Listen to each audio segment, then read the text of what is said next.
Good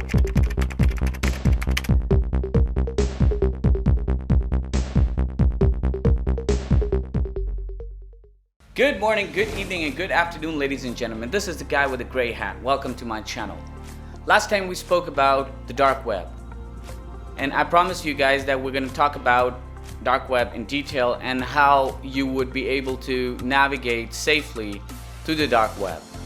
And also I'm going to show you what you can do to keep anonymous and who can actually use the dark web. One thing I'd like to just point out here is that the reason I created this video, or these two videos, is that usually people think that Tor is only used by criminals. Well, it is true, it is being used by criminals, but it's also being used by a lot of other people, like for example journalists. As I mentioned before, you can do free hosting, right, on dark web. And you have an onion domain, you can actually give it to anyone. So if you're a journalist and you're in a hostile environment, you can host your stuff on your own computer, just start up Tor and you're good to go. So Tor has a lot of benefits apart from anonymity, but dark web also has a lot of benefits. So you need to be, but one thing, yes, you need to be very, very careful while you're actually navigating through the dark web. Because apart from hosting and other things, you need to take care of security, of course, but you also need to take care of your privacy when you're browsing the dark web. The first thing you need to do is you need to basically have a disposable email.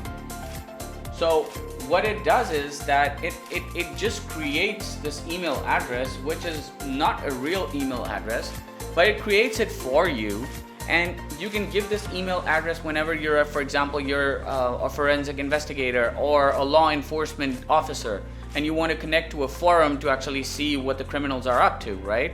So you don't want to give your own email address or a professional service because somehow or the other you can be tracked. So you use these kinds of temporary emails to use on those forums, right? So you give this email address onto that forum and they send you an OTP. As soon as the OTP comes here, you are good to go. You use that OTP and you register. And then you lurk around in the shadows and try to catch criminals. So it's a very good thing that you always need to know. One other thing is, for example, Proton Mail. So with Proton Mail, just to be sure, Proton Mail is not sponsoring this video, but it is good, and I have great respect for the people who actually started Proton Mail or Proton Project. So with Proton Mail, if you have a pro version or pro service registration or subscription, then you can actually have 5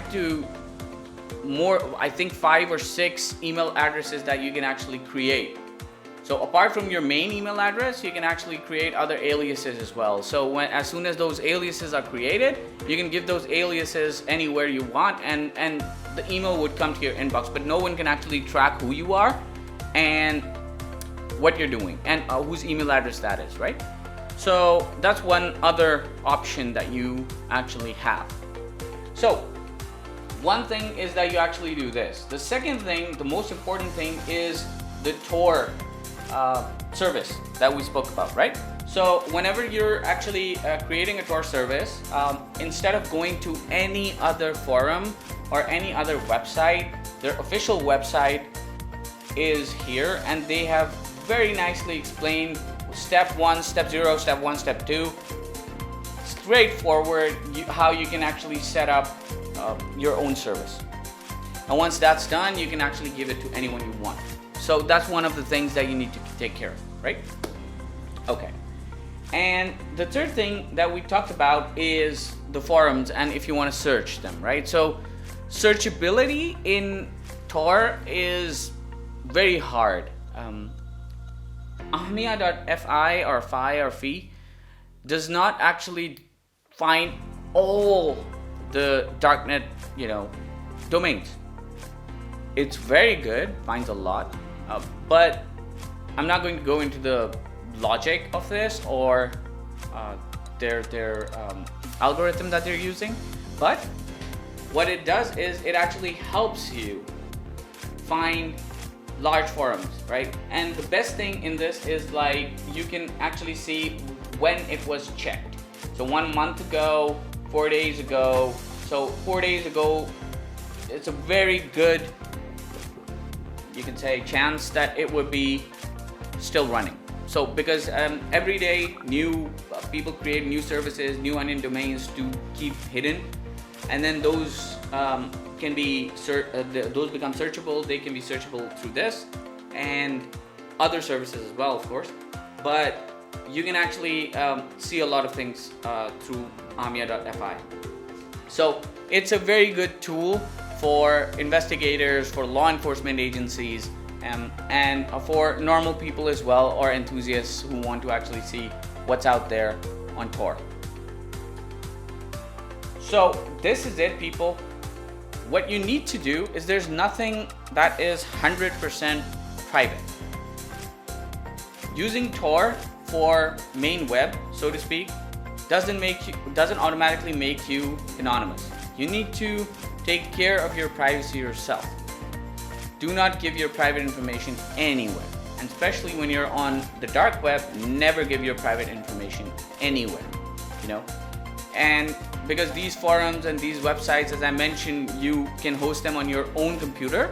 So these websites and these forums get hacked all the time, because most of the people are not tech savvy. They just create it and then they just use it, like cyber criminals, and they then use it for their own services, you know.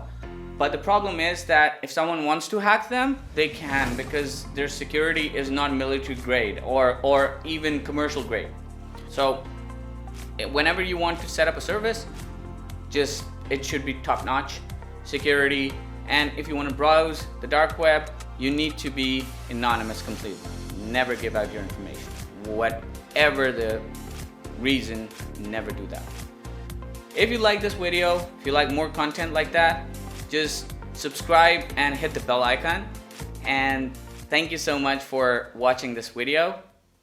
Peace.